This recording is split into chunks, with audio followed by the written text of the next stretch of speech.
Today we're talking about the Public Service Commission. All right, hand it over to Ty. Good evening, everybody. Thank you so much for joining us. It's so good to see familiar faces and a couple of new faces.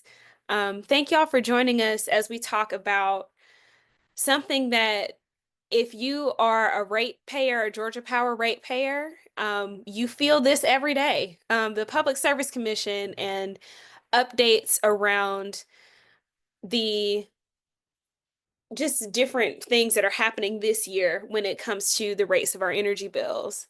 So we're going to start as we normally do with who we are, what our mission and vision is, and we're going to get into some community agreements. Then we're going to talk about the Public Service Commission. What is it?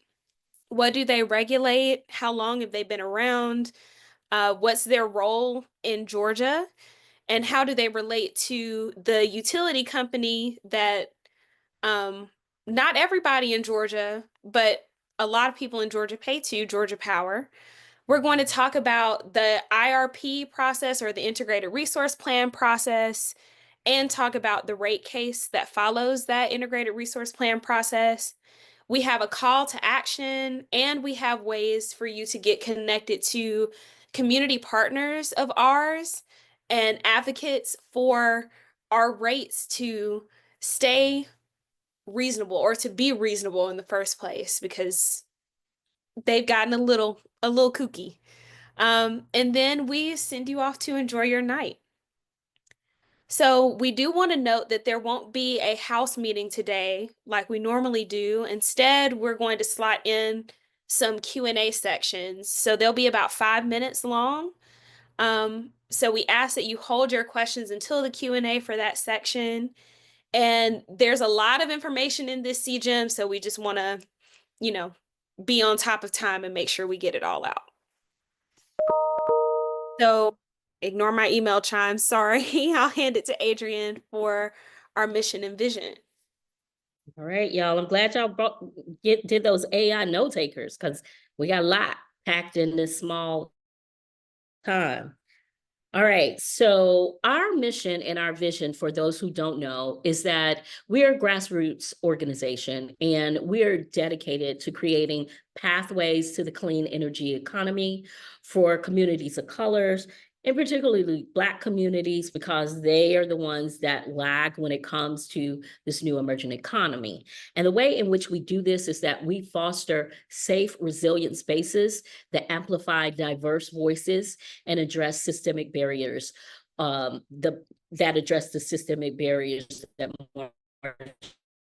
marginalized communities face.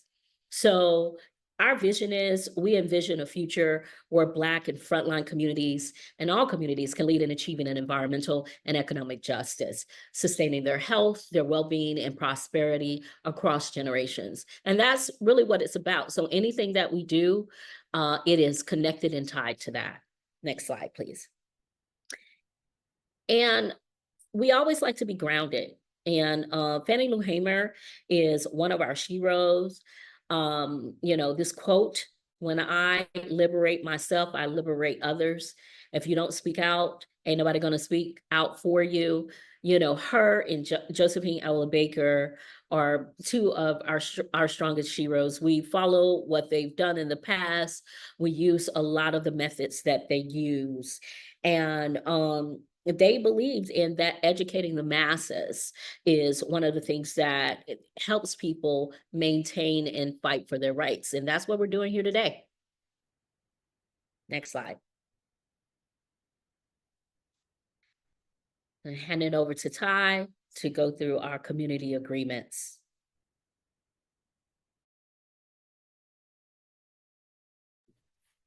I was on mute. Yikes. Thank you, Adrian. And like Adrian said, we use so many of the tools from Ella Baker and Fannie Lou Hamer, and one of them is community agreements. So these community agreements help us establish how we're going to be in relationship with each other, especially during these meetings. So we do have a Miro board. I'm gonna exit us out of here so we can check it out. And the Miro board is just kind of a fancy-ish version of Jamboard. May it rest in peace. But if you have any community agreements that address this question, what do you need to feel seen, heard, and safe in our space? Feel free to drop them in the chat, come off of mute. We're gonna stay here for a couple of minutes and just kind of reflect on the things that help us feel seen, heard, and safe in spaces. And we have a few community agreements from past CJEMs, but if you see something that you want to add, feel free.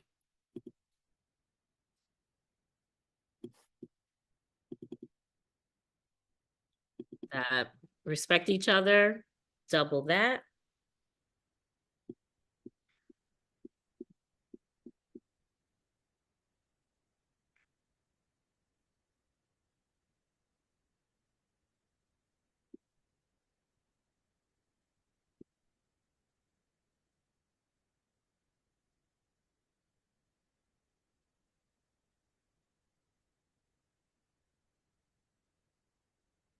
I think I might have one to add for tonight.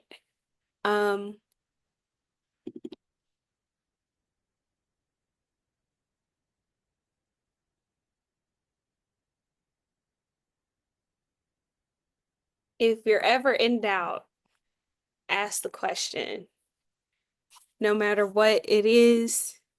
And if one of us doesn't know, exactly, Maxine, I agree.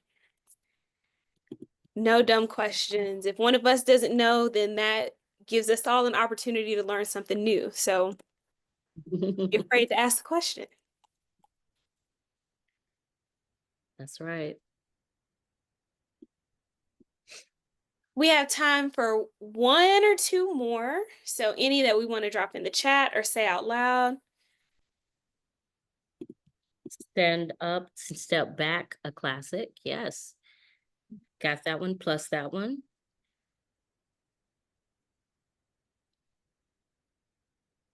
All right. If you all have any other ones, like I said, the team is here. Put them in the chat and we'll put them back here. We're going to go on and get started with the CJEM. Right. Thank y'all so much for participating. Yes, indeed. All right. So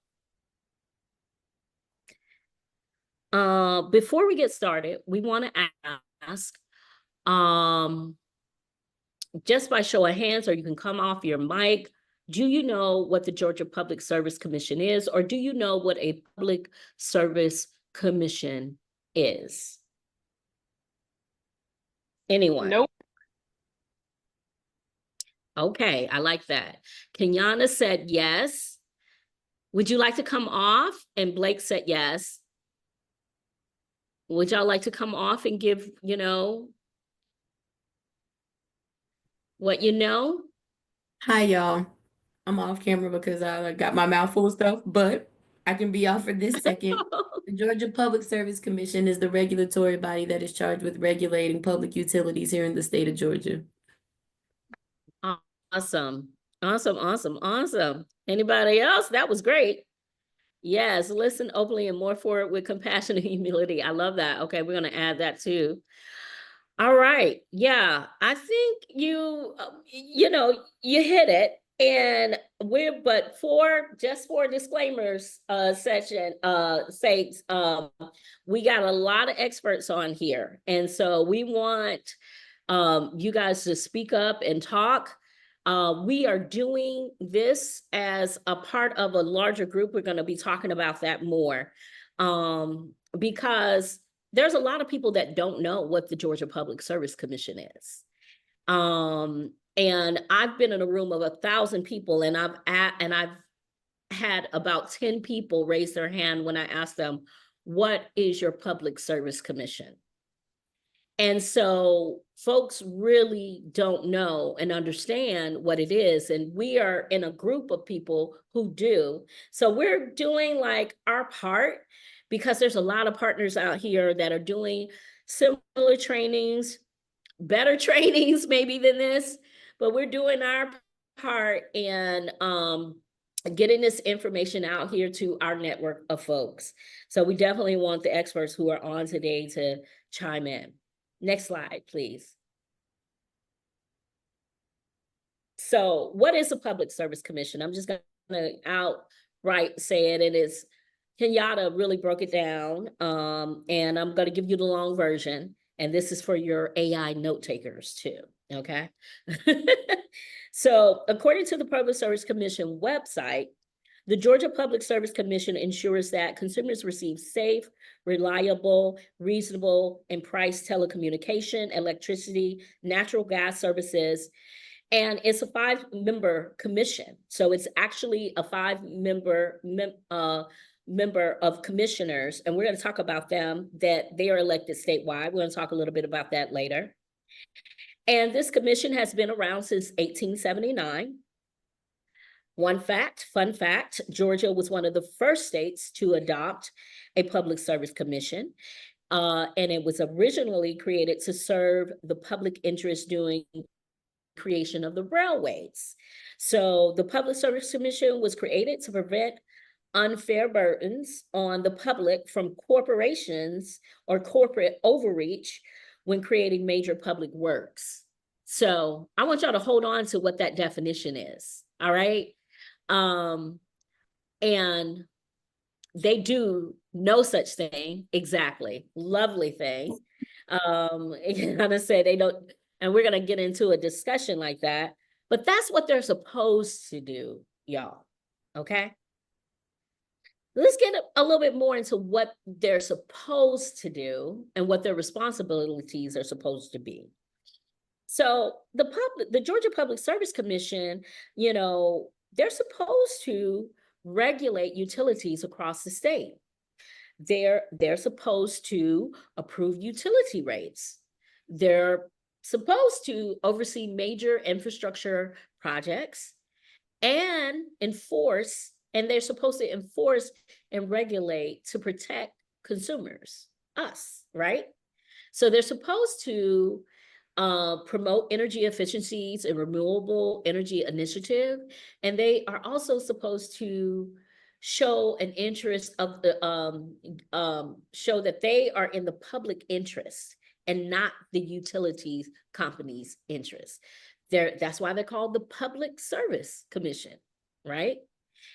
And what they also are supposed to do is, if there are complaints, they're supposed to investigate it, consumer complaints, and be concerned about it. That's what they're supposed to do, all right? But we know of a different situation. So before we move on to the next slide, because I think we have like a minute or two on this, right? I want to tell you guys of a story of when we first encountered the Public Service Commission. Even though that we were like in the process of trying to, you know, get people into the workforce, I knew of it, I just really didn't know about it. So one of my first times going to the Public Service Commission was one of the townhomes that they put on that was really not accessible to anybody who worked a 9-to-5. So that was the first thing.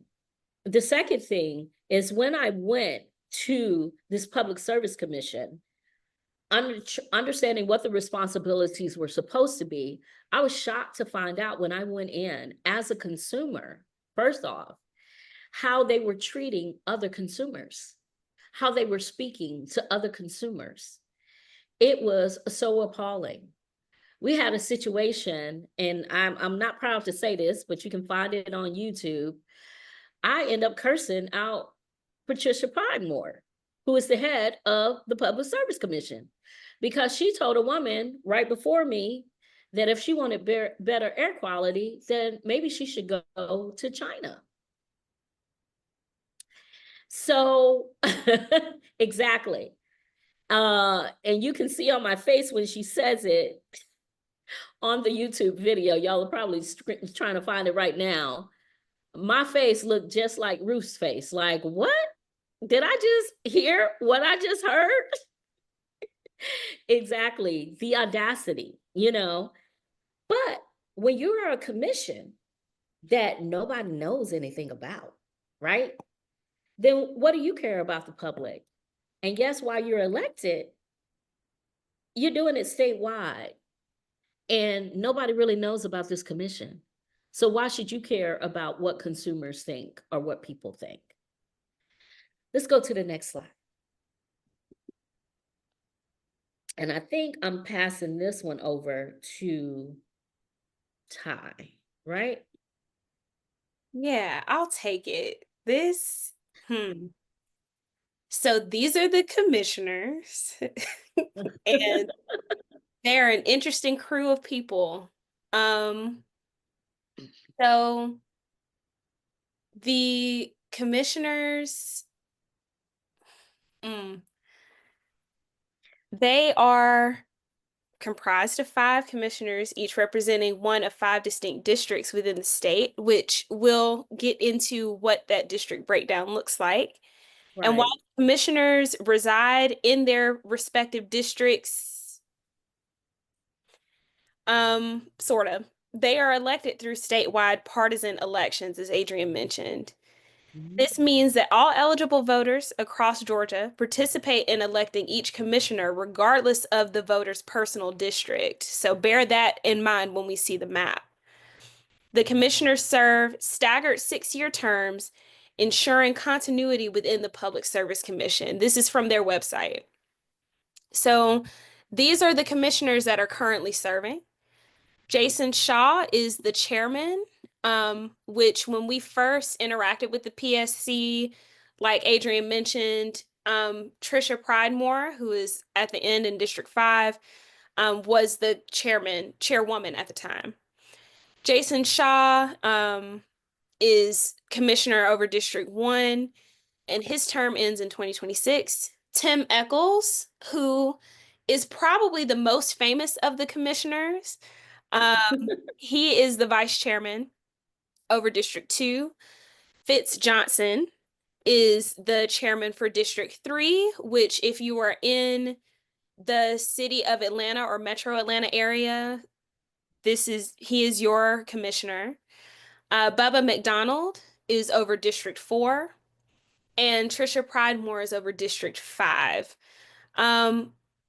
So the Public Service Commission is a partisan election, which is important to think about when you see kind of how, upon your own research, how that party line breaks out with the commissioners. We are nonpartisan, so we don't tell you who to vote for or anything like that. But it's just an interesting deep dive to take. So exactly. And if I might, we actually power map these commissioners.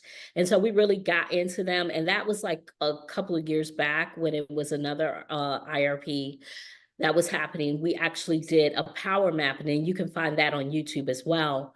The power mapping of these different commissioners who are on here. But the interesting fact about this, and Ty is going to show you all the map, is that even though it says it's elected, I mean, there is 38 states that have elections, and then there's the other states, they're appointed. But in Georgia, and anybody can chime in with this who is on the call, they might as well be appointed, because Fitz Johnson, he got appointed to his seat. And we all know how incumbency works when it comes to election. So basically all of these people, if folks are going up against them, they're going up against an incumbent person that is statewide. So, I mean, that's a part of the game as well, too. even though we have elections here. And we'll talk about a lawsuit that one of our partners, and some of them are on today, so we might have them to talk about it. You know, a lawsuit that they filed to talk about how this was, that connects with how messed up this is. Next slide, please. So we saw the commissioners, and now these are their districts. So the first thing you might notice is the lines for the districts seem a little wonky. Like Jason Shaw, District 1 is all of South Georgia, basically. So they kind of break these districts out by population. And quite a few of the commissioners have, with the exception of Fitz Johnson, I think he's the shortest term serving of the commissioners. There are quite a few, like Bubba McDonald, who have been in their position for quite a while, almost 20 years. So the Public Service Commission represents a variety, well, the main utility of electricity. So they broker with Georgia Power, but they also connect with electric membership cooperatives, or EMCs. Not everyone who lives in Georgia pays a Georgia Power bill, which is important to note as we talk about these integrated resource plans and the rate case. So a lot of the coverage that these districts break out to serve not just Georgia Power customers, but also electric membership cooperative customers as well. And speaking of EMCs, this is kind of the breakdown. So you can see most of Georgia, 73% of Georgia, pays to an EMC. There are streets in Georgia where you may have 3 different companies that homeowners and renters are paying rates to. That's the case in Fort Valley, Georgia, in pockets of Fort Valley. So Georgia has 41 electric membership cooperatives, which are, let's see, I don't want to get off script too far. The EMCs serve about 4.4 million residents across Georgia, and they primarily focus on providing electric power to rural areas. They're member-owned, meaning that the consumers are also the owners, and they operate on a not-for-profit basis. However, the experience of that, paying an EMC bill, let's just say the experience people have with the Public Service Commission and what their responsibilities are versus the reality, also can be mirrored through some of these electric membership cooperatives as well. Where some of the rates, for example, in Albany, Georgia, rival that of Georgia Power's highest bills that they assign to ratepayers. But this is one thing that I would say, you know, organizing strategy, right?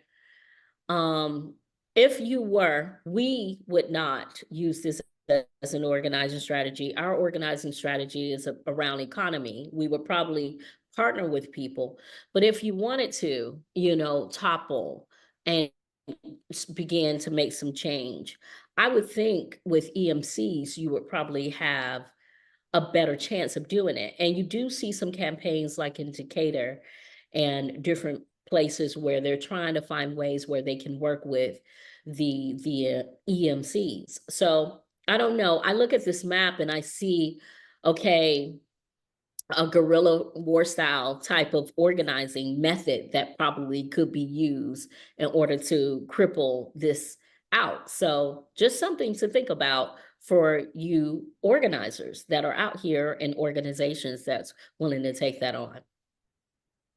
Yes. Next slide. I love that. I love that so much. So we already talked about this. So the commissioners for the state of Georgia are elected. They show up on a ballot. But there are different public service commissions for each. There's a public service commission for each state, and sometimes they're appointed by the governor, sometimes they're elected. But in Georgia, we do elect. We do elect with air quotes. So, all right. Ty, I think this is you too. And the Public Service Commission, we talked about what their responsibilities are, right? They are also tasked with overseeing critical decisions about electricity, gas, broadband, and with one of its most significant responsibilities being the regulation of Georgia Power.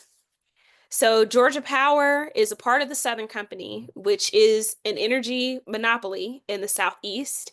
There's a Georgia Power, Alabama Power, Mississippi Power that all go in there together.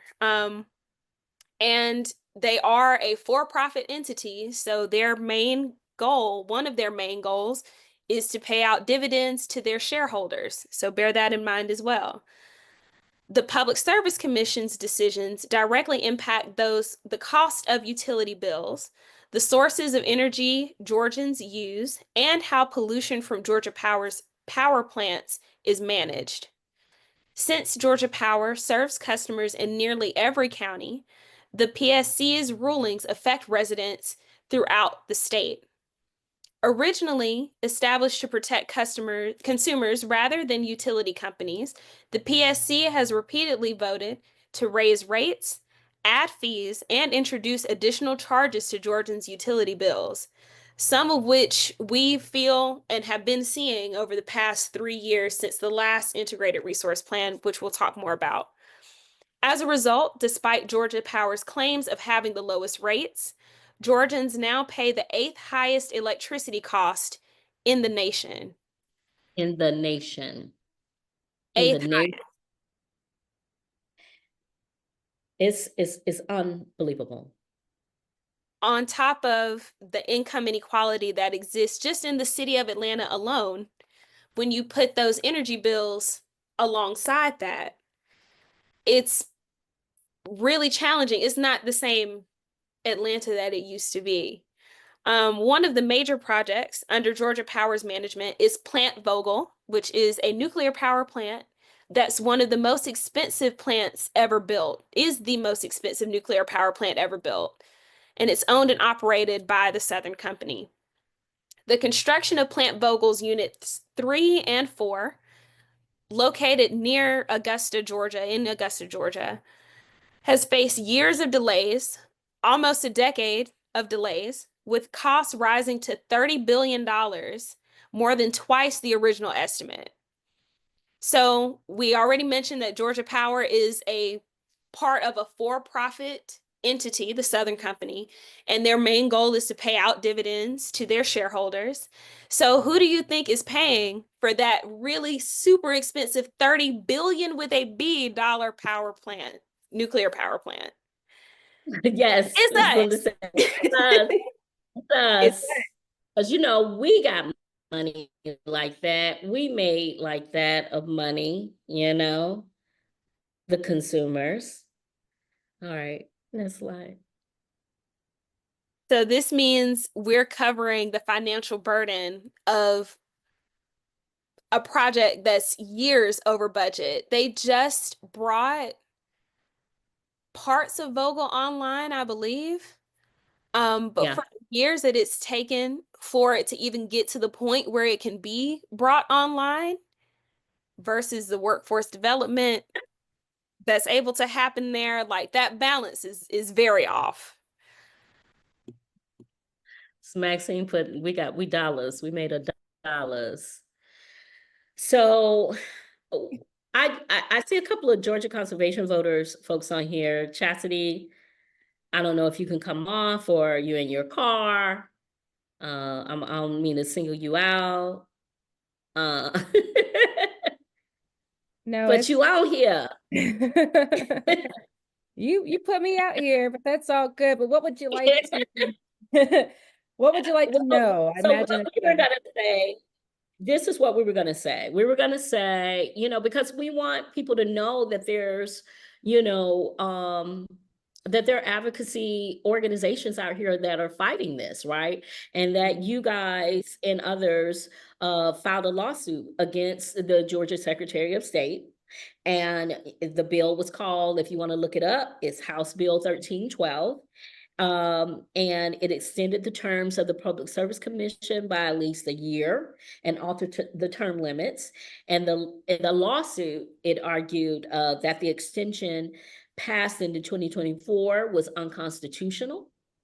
And it was some other stuff in there. So we were going to talk about that. And we were going to also talk about new updates with the lawsuit. But since we have you on here, we'll just give you the slide and let you talk about them because Thank you so much. it's your organization.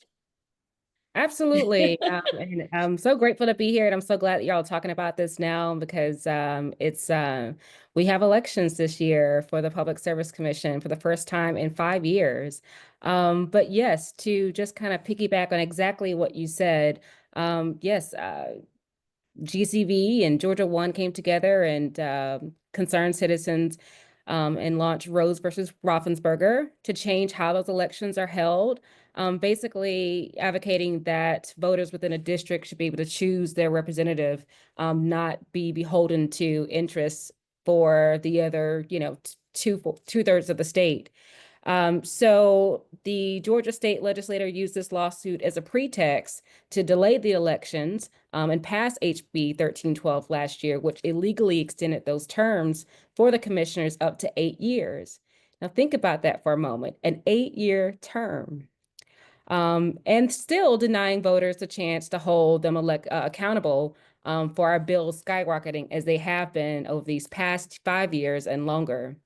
So where does the lawsuit sit now? In January of this year, 2025, a federal judge dismissed the complaint, ruling that it belonged to the state court and concluding that the plaintiffs lack standing.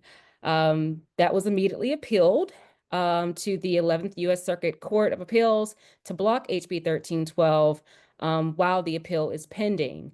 Blocking HB 1312 would cancel the first election set to take place in June of this year and instead require Raffensperger, our Secretary of State, to call special elections to fill the 3 terms that were set to expire in 2022 and 2024. But as of, I think within this last week, the Secretary of State did send out a formal notice for the special elections, and they're still going to be called special elections for the Public Service Commission. The primary is taking place June 17th. Now, next slide, you killed that one, this one, and that one too. Everything that we had and a heck of a lot more. We didn't have that new.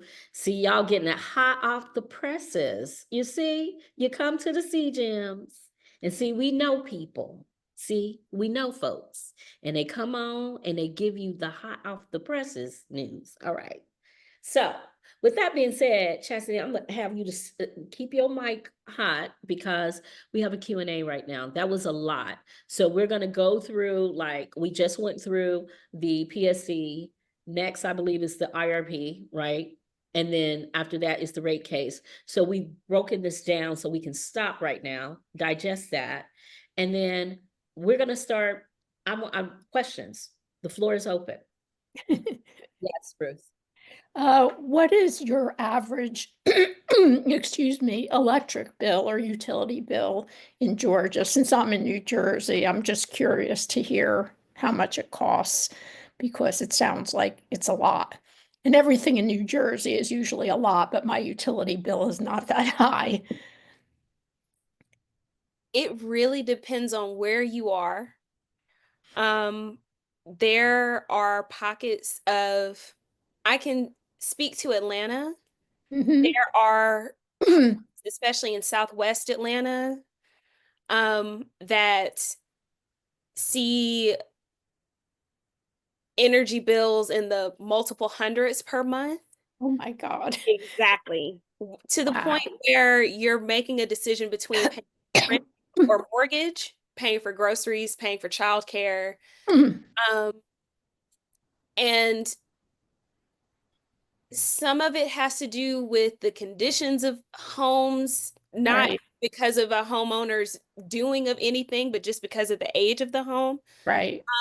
But a significant amount of that cost is because of the Georgia Power rates for Wow, wattage. that's crazy. That- But there we are were other just parts of in Atlanta Albany. that don't experience energy bills that high. Yeah, It really just depends on where you are. For the rest of the state, I'll cede that to someone else who's yeah, because in Albany, we were just in Albany.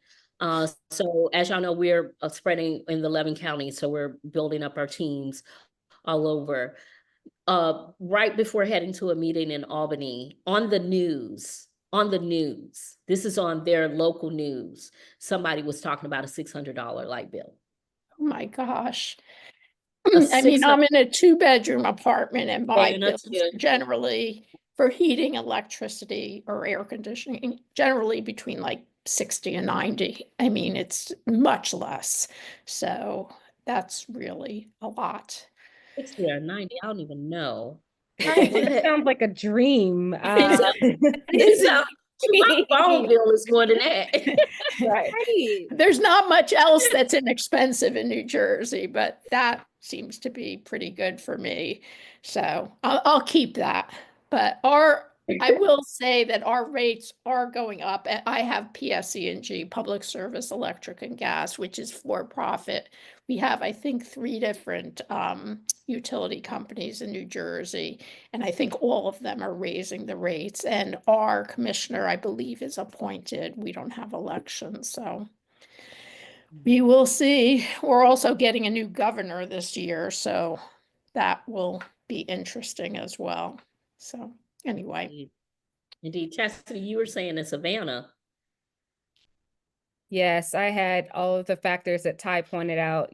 It's typical for the bills to go up a lot in the summer months because we're using more AC, but when you factor in additional geographical, things, one, a historic home, a very, very humid climate, it's just many more reasons for it to be in the hundreds for a relatively small unit.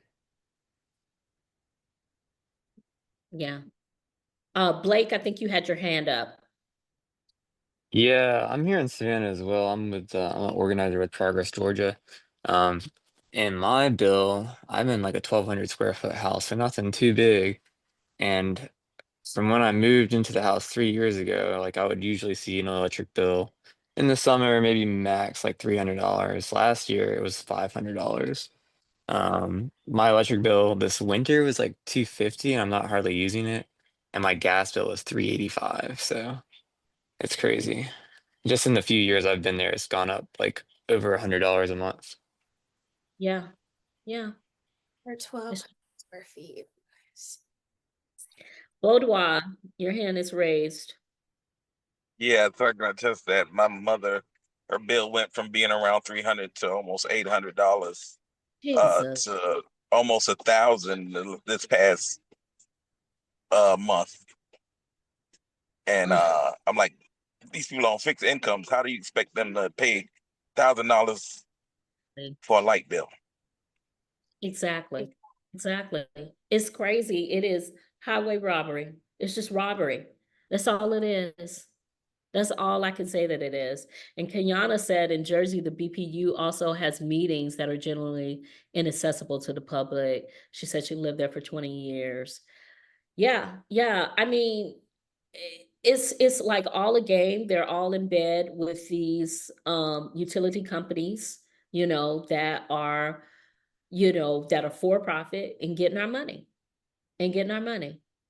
And we are too busy out here trying to make it and trying to pay the bills that is and they know this. Well, okay, we digested that. We had the 5 minutes with that. Let's go into this next part, okay? All right, next slide, Ty. All right, we have combed the internet for y'all, okay?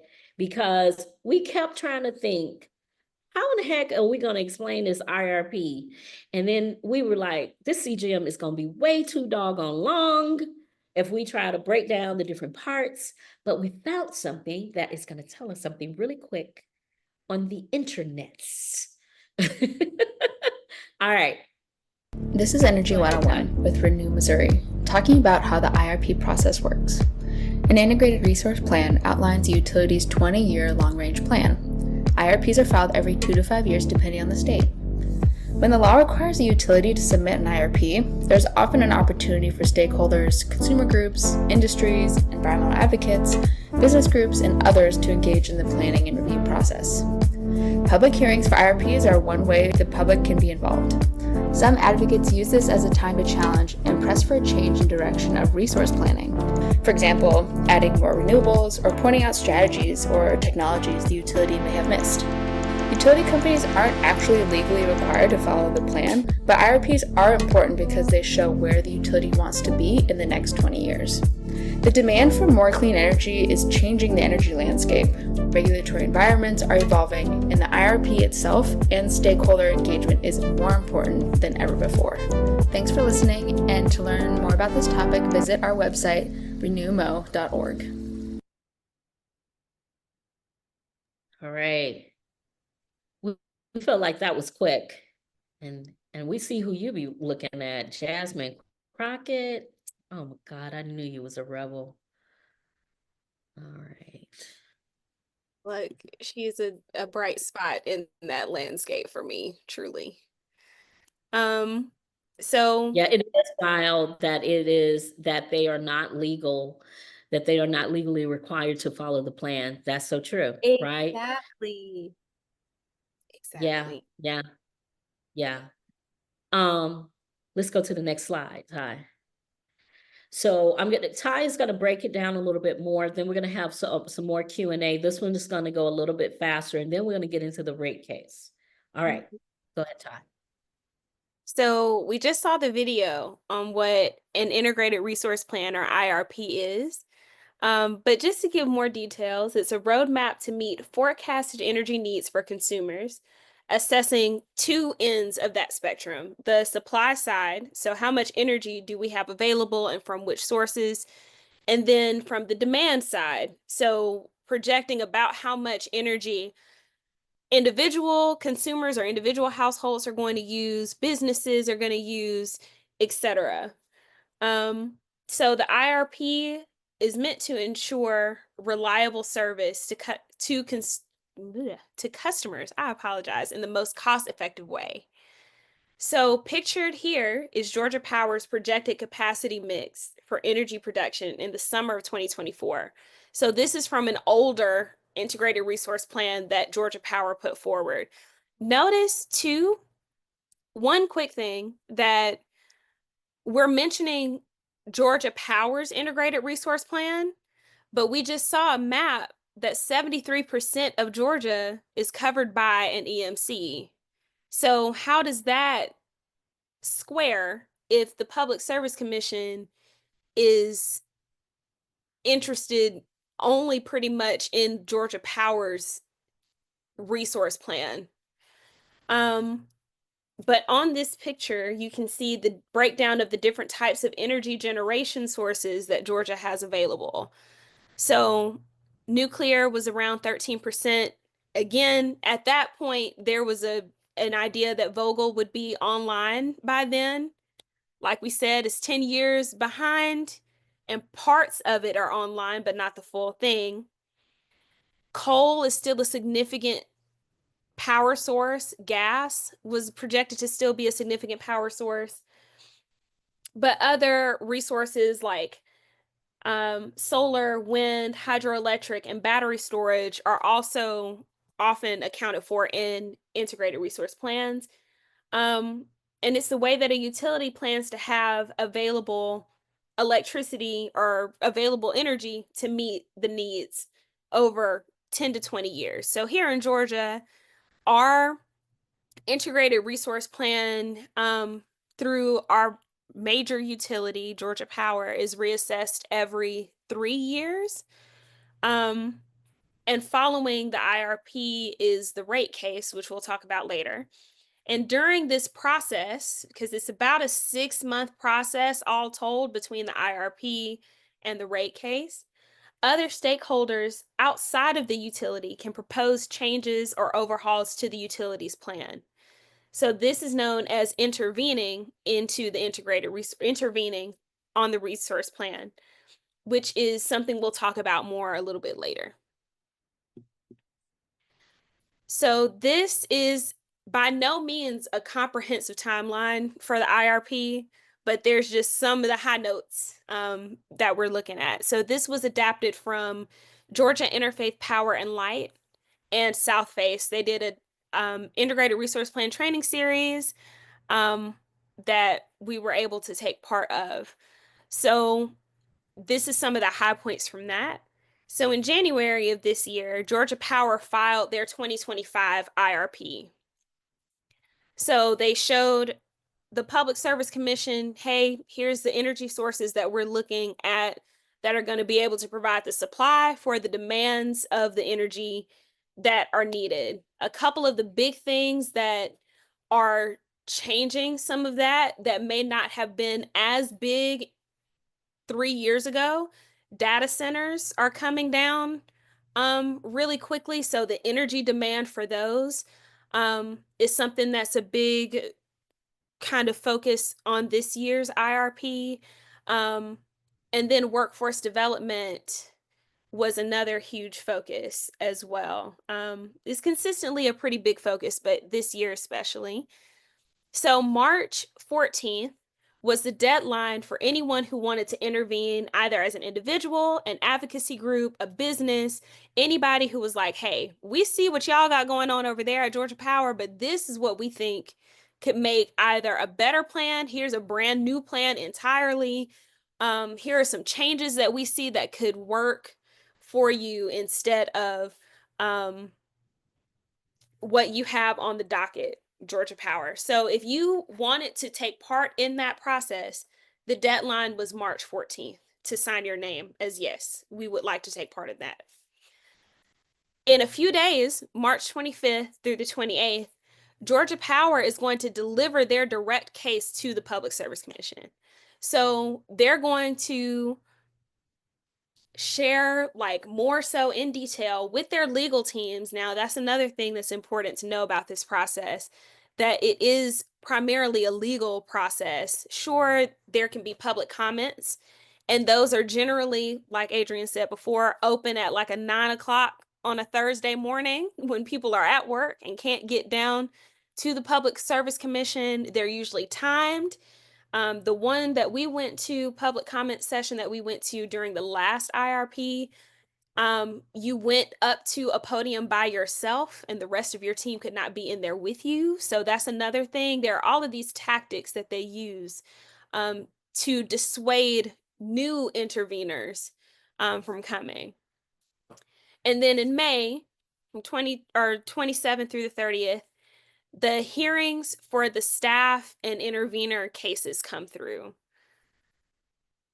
And June 9th, Georgia Power files their rebuttals. So that's an interesting point to me, that Georgia Power is able to refute and rebut the cases that were brought forward by the interveners, but the interveners don't have a chance to rebut Georgia Power's rebuttal.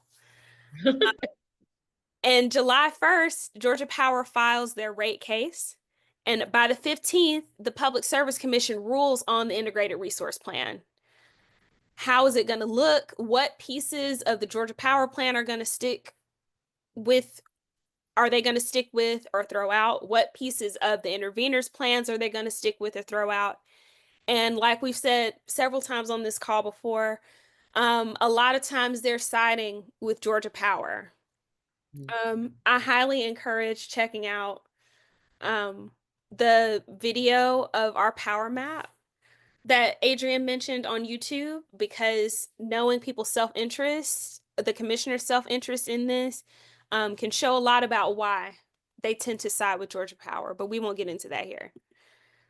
And also the intervening part, like the Public comment is one thing, but intervening is like a serious process. And you see, and Ty's gonna go through who are the advocacy groups that are actually intervening. But this is, and you know, Chastity is on here, and I don't see anybody else from who else is on here. Is on here tonight, that their group, GCB, is intervening, but it's a hard process to intervene. It's like, because you have to have an attorney that understands this process, so you have to have funding. So I mean, if you know, we've never intervened because number one, I'm just like, okay, we got bigger fish to fry, and we don't have the capacity or the resources to be doing that. So Kenyana said the Sierra Club Georgia chapter is intervening with NRDC. Okay, yes, okay, thank you. In Southern Environmental Law, thank you. So yeah, and definitely when we come to the Q&A, please, you know, step out and talk about that. But I also wanted to let you know that it's not an easy process to intervene. Is it, and that's by design as well. All right, go ahead, Ty. And to that end, a lot of, like Kiana mentioned, a lot of groups will intervene together because the process is so complex. So Georgia Conservation Voters, hey Chastity, is one of the interveners. Southern Environmental Law Center, Georgia Interfaith Power and Light, or GIPL, South Base, the Natural Resources Defense Council, and Capital Good Fund are all just the advocacy groups intervening. And to be clear, businesses can also intervene. Individuals who have the stamina and the wherewithal for the process can intervene.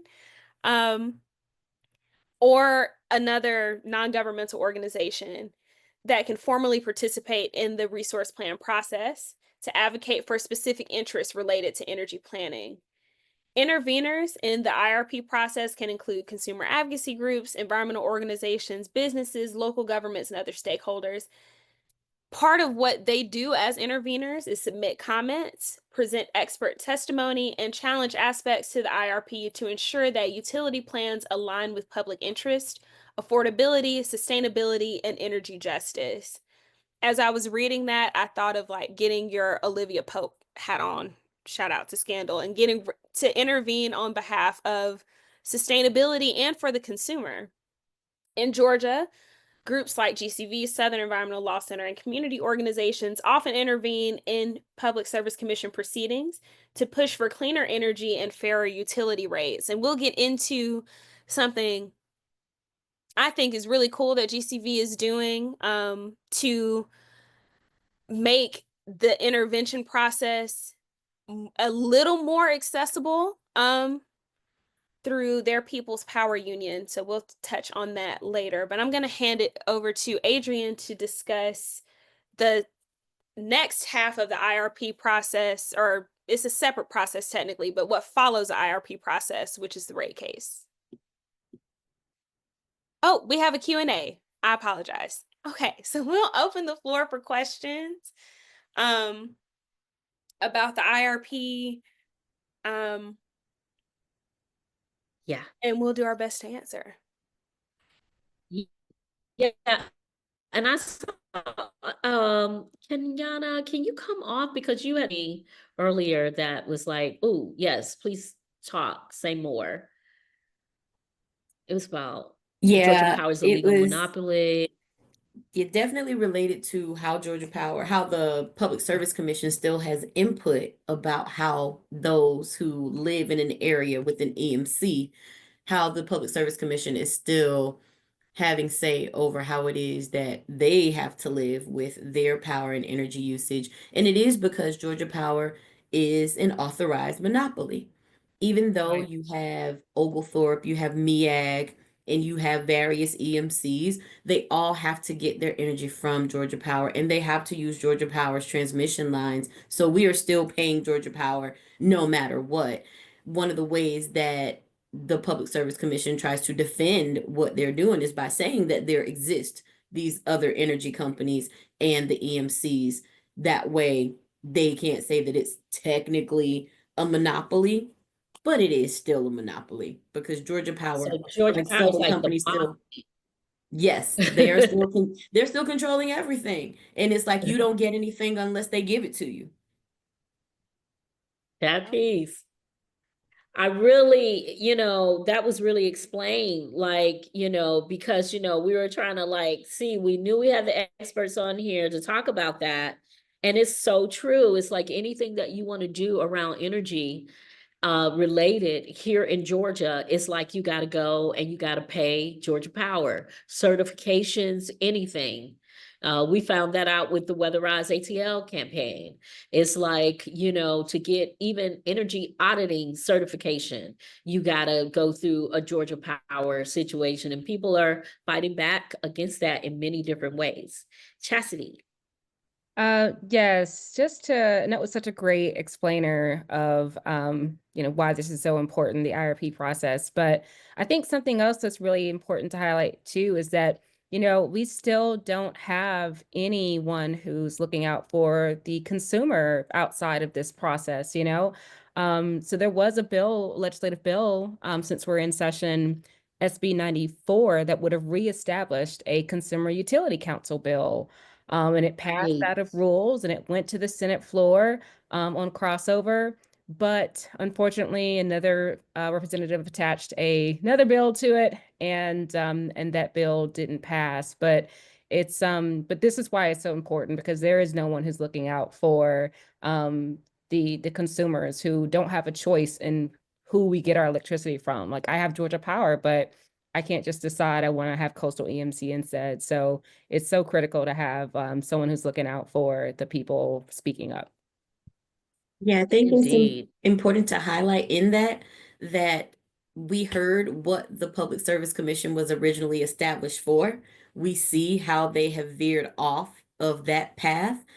There used to be a Consumer Utilities Council that did represent ratepayers at the Public Service Commission, and that was abolished. I think they rolled that back in the 70s or so. So you could see at a certain period of time when things started to change. And it's really important to understand that none of these public service commissioners have Georgia Power.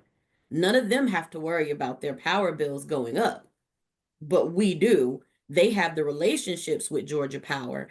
And further to that point, right now during legislative session, there are literally more lobbyists for Georgia Power under the Gold Dome than the number of state senators. Yep. And that number is 56. So think about how many lobbyists Georgia Power is paying to pay off legislators to vote against the will of the people. Indeed. Well said. Well said. That's a mic drop right there. There we go. Well, we got like 1 minute left, but I just think that is a mic drop. All right, let's keep it moving, y'all. We keep it with time too. Y'all know we like to keep with time, or y'all won't come back no more. I'm like, they kept us to 9 o'clock. All right, a rate case. I'm gonna read this. I have my script, so bear with me. A rate case is a formal process in which a regulated utility, such as Georgia Power, who we've been talking about all night, requests approval from the Public Service Commission, y'all see how this works, to change customers' rates. So these cases determine how much customers pay for electricity and other utilities, ensuring that the rates are fair and reasonable while allowing utilities to recover costs and earn a profit. So that's how it's supposed to work with the rate case. Next slide. So how does a rate case work? Ty put this lovely slide together. I'm gonna break it down for you. So number one, the utility files a rate request. So the utility submits a proposal to the PSC outlining why it needs to increase or adjust rates. It justifies this by citing infrastructure upgrades, fuel cost, operational expenses, and other financial factors. Next, the PSC reviews the request. Okay, so the commission holds hearings and the investigations to determine if the request is justified. Utilities must prove that the rate changes are necessary and reasonable. So the PSC considers customers' impact, economic conditions, and energy reliability. I want y'all to hold on to that because we just had a conversation about people's light bills and the rates in which we are paying. All right. So interveners, number 3, and public input. So consumer advocates, businesses, and environmental groups intervene in the case. The public can submit comments, testify at the hearing, or file a complaint. All right. And then finally, there's decision and approval, right? So the PSC, based on all of this, approves, modifies, or denies the request. The rate changes, if approved, go into effect with a set timeline. Utilities may appeal the PSC's decision. So, why does the rate case matter? I know y'all are already thinking why it matters. Well, let's talk about it. Next slide. It matters because it impacts the customer bills. The outcome of the rate case determines how much. We all just talked about how all of our light bills in Georgia have went up, right? And so this is why it matters, because it impacts you as a consumer. Energy affordability and equity is the other reason. Advocates argue against unfair increases, which can burden low-income customers. None of us should have to pay for Plant Vogel as long as it's been up, and the billions and billions of dollars that have went into it, when they said that that was not going to be the case, and that we were going to be able to have it online and it serve all of us, which it is not, right? And it has not been doing. So how is that fair for anyone, even low income people, to be paying more? And then lastly, clean energy and investments. Rate cases influence how much utilities invest in renewable energy, grid upgrades, and energy efficiencies. And with the data centers coming on board and all of that that's happening, and we're already having grid issues throughout the state. This is a real reason why rate cases matter. Pass it over to Ty to talk about some burdens. Thank you, Adrienne. So we know this from experience, if you're a Georgia Power ratepayer, that Georgia Power bills are going up. And this is a chart that outlines the expected monthly bill increases for average residential customers. So this was between the last integrated resource plan process and this year's IRP process. So after the 2023 IRP, there was a rate case that was filed asking for a $50 around increase to power bills. And it was approved, it went through. And you can see here that, let's see, we have Plant Vogel Unit 3 bill increase, a fuel cost bill increase of $15.94, but no explicit, like what fuel are you meaning that's costing a $15 increase.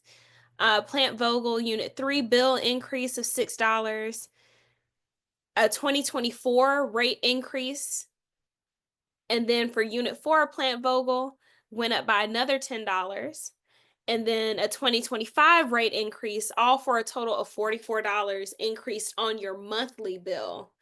So like we've heard tonight, if there are families paying $800,000 energy bills each month, $50 is nothing to sneeze at. $45 is nothing to sneeze at when you're on a fixed income.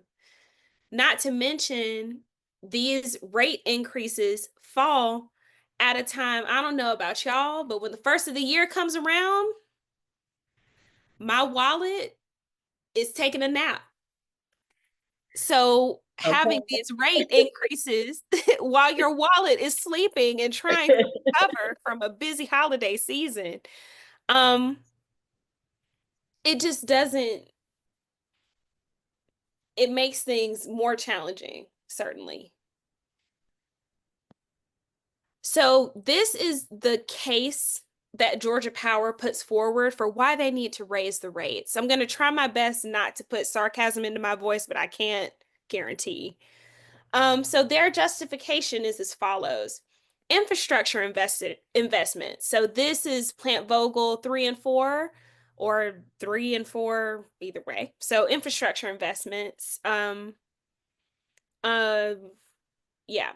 The company argues that upgrading and maintaining the electrical grid is necessary to ensure reliability and resilience, especially with increased demand. I can say for me personally, if the wind blows too hard, the power goes out here. So I don't know about that one.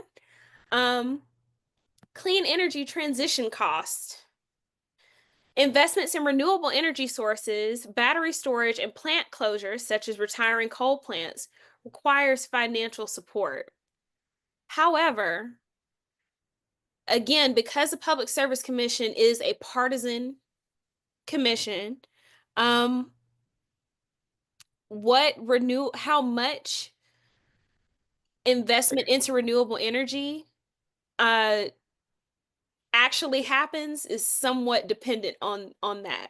There's a correlation there. So all of those clean energy transitions require financial support. Storm hardening and grid modernization, enhancements to the grid aimed at preventing widespread outages and improving storm response. Rising operational costs. Georgia Power cites increased costs of equipment, labor, and maintenance as a reason for higher rates. Criticism and consumer impact. Consumer advocates, environmental groups, and energy watchdogs argue that increase in rates unfairly burdens ratepayers, especially low-income customers. Some critics question whether the full cost of plant retirements and grid investment should be passed to consumers instead of being absorbed by Georgia Power shareholders.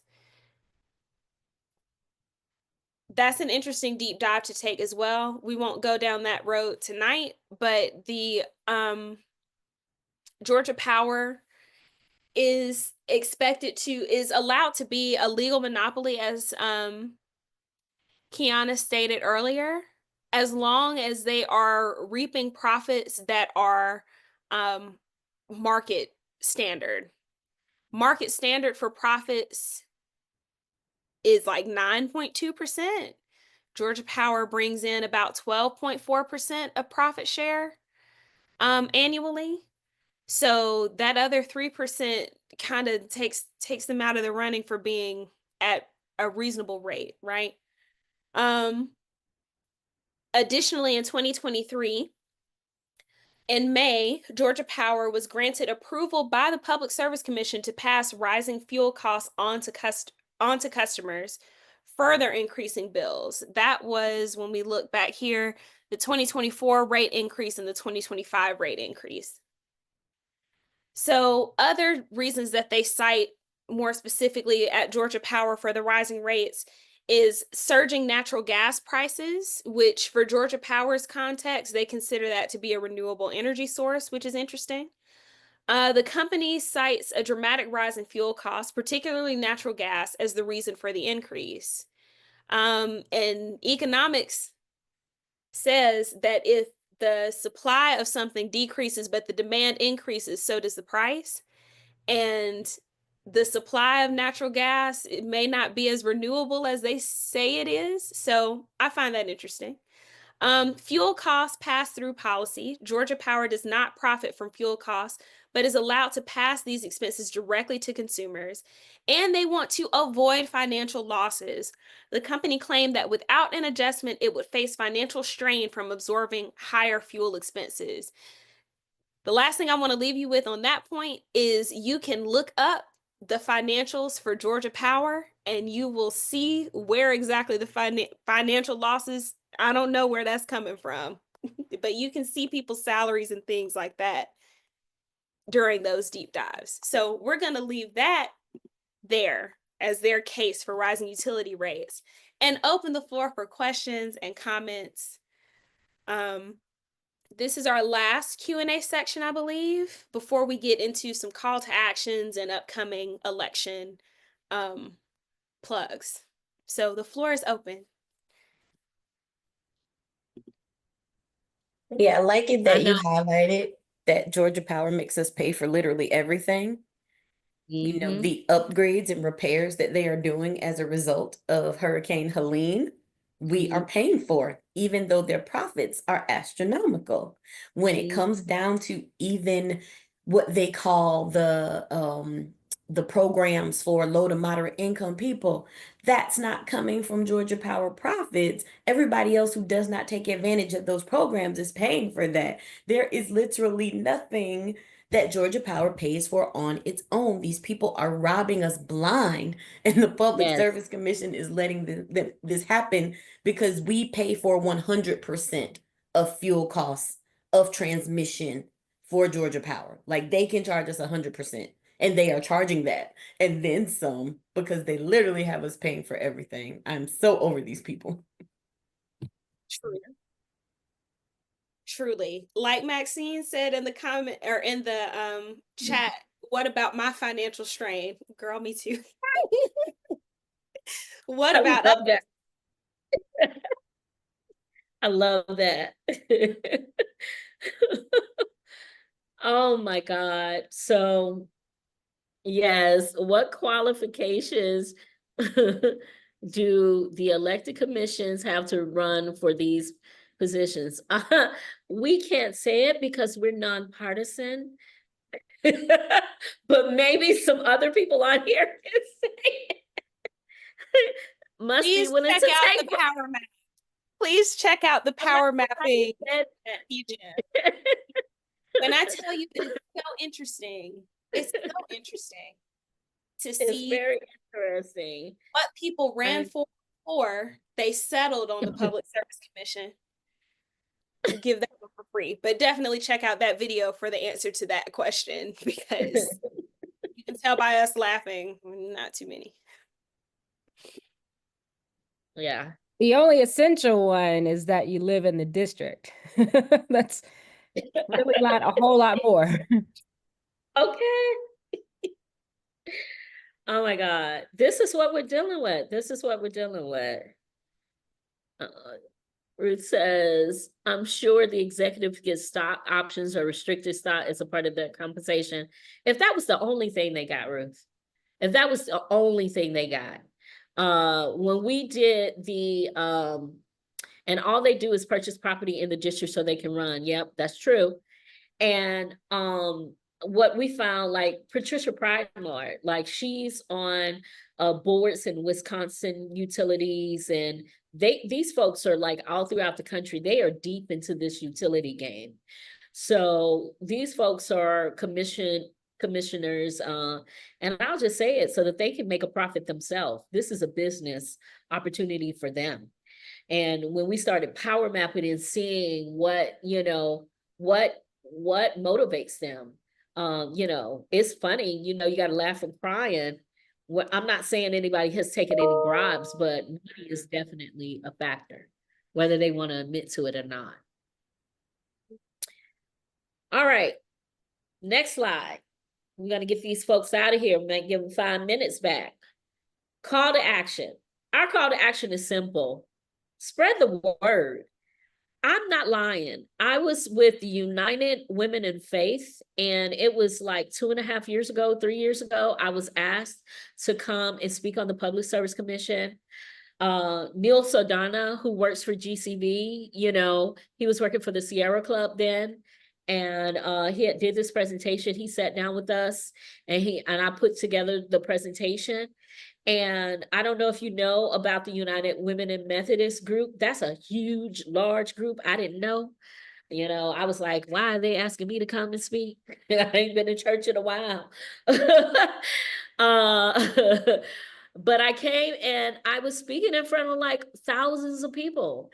And, you know, I threw out that question that we had, the very first question that we had. How many people in here know about the Public Service Commission? And when I tell you, it was about 10 people in the room. 10. We were in Orlando. And I was just like, this is why. So spread the word, y'all. Spread the word as much as you can. That's why we had this, not because we were experts, but just so that we can back up the work that people are doing and that people can know that, you know, there is a Public Service Commission. There is a rate case. There is a reason why their bills are the way that they are. Next slide, please. All right, Ty.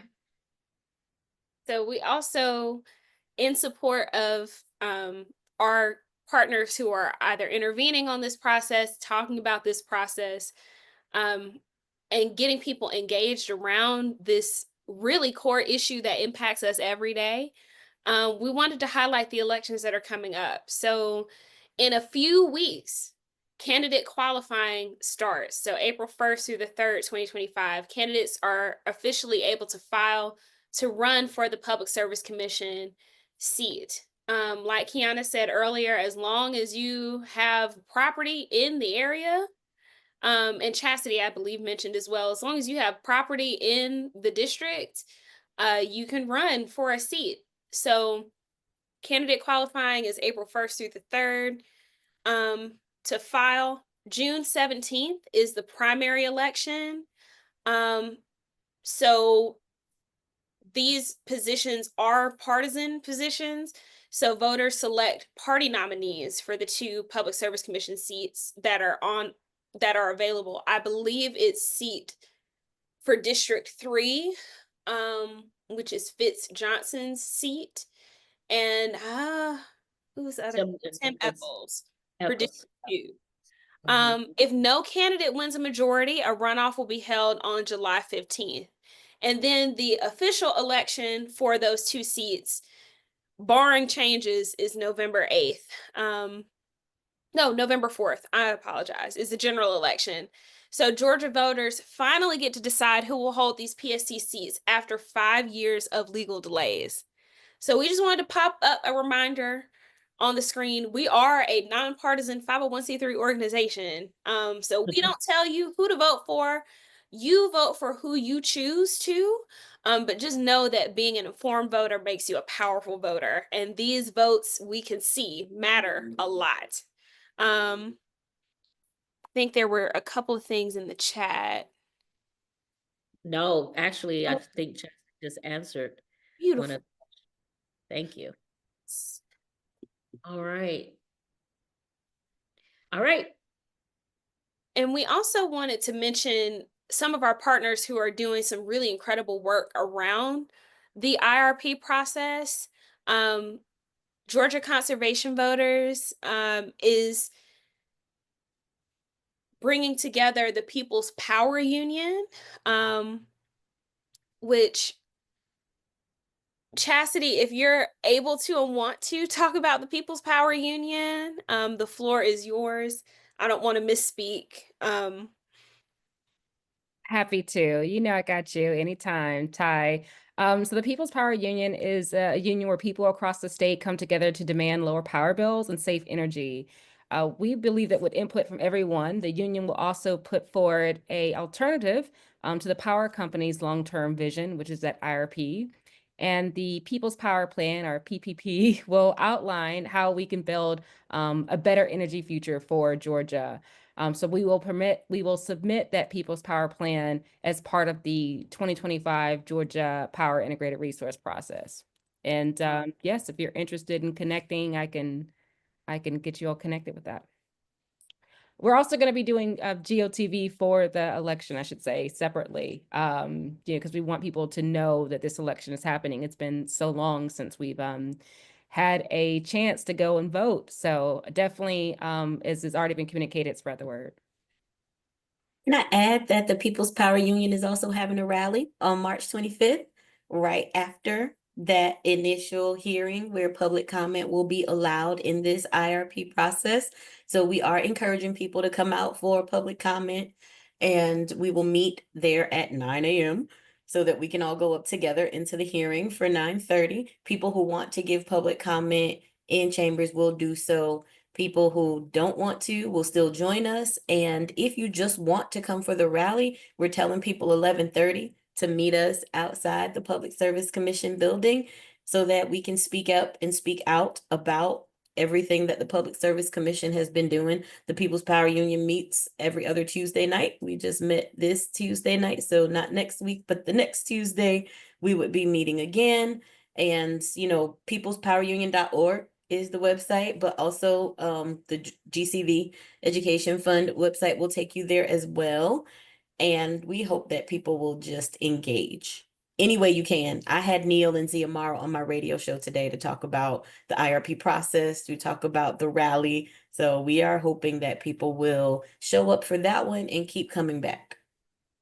Indeed, indeed. And I think, what radio show do you host so we can be checking out for your radio show? So I am on WRFG, that's 89.3 FM in Atlanta, WRFG.org. And right now I'm on Thursdays. I'm actually transitioning from one show to another. So it's just called Public Affairs News Hour right now, Thursdays at 4 p.m. But in the future, it will be called The Crossroads. So Thursdays, 4 p.m. is my slot. We've had a show about data centers. We talk about things, and the show is open for anybody in this space who wants to talk about anything that's environmental justice related. You are welcome, welcome, welcome to reach out to me. I work with Sierra Club Georgia chapter, but you can reach me at Kiana@WRFG.org. And yeah, come on the radio if you got something you want to say. We're always there. Awesome. Kiana, we was like, I think we met Adrian. I think we met Adrian. I met Adrian like a couple of weeks ago at something GCV was hosting, and from the Sierra Club. I think I'm right. I could be wrong, No, that's right. Adrian is our state director. Yeah. And we were supposed to be meeting, but since Neil had left, Sierra Club was a real partner with us. We're hoping that we can, kick that partnership back up, because it was a good partnership. I'm here for it. Indeed. South Face is another one of our partners, and they're doing a lot of great work around this. South Face is doing workshops, as Ty mentioned earlier. South Face, along with GIPL is another group. We didn't put them up here because they're not one of our partners. We don't like to put people on stuff unless they say they are actually a partner. But GIPL is doing a lot of good work around this with South Face, and they're doing workshops around it. And we attended, Ty and some others at SGF attended some of the workshops, and it's a lot of great information. So there's a lot of folks doing a lot of things to get the word out and to, spread the word. We just have to continuously do this, all around.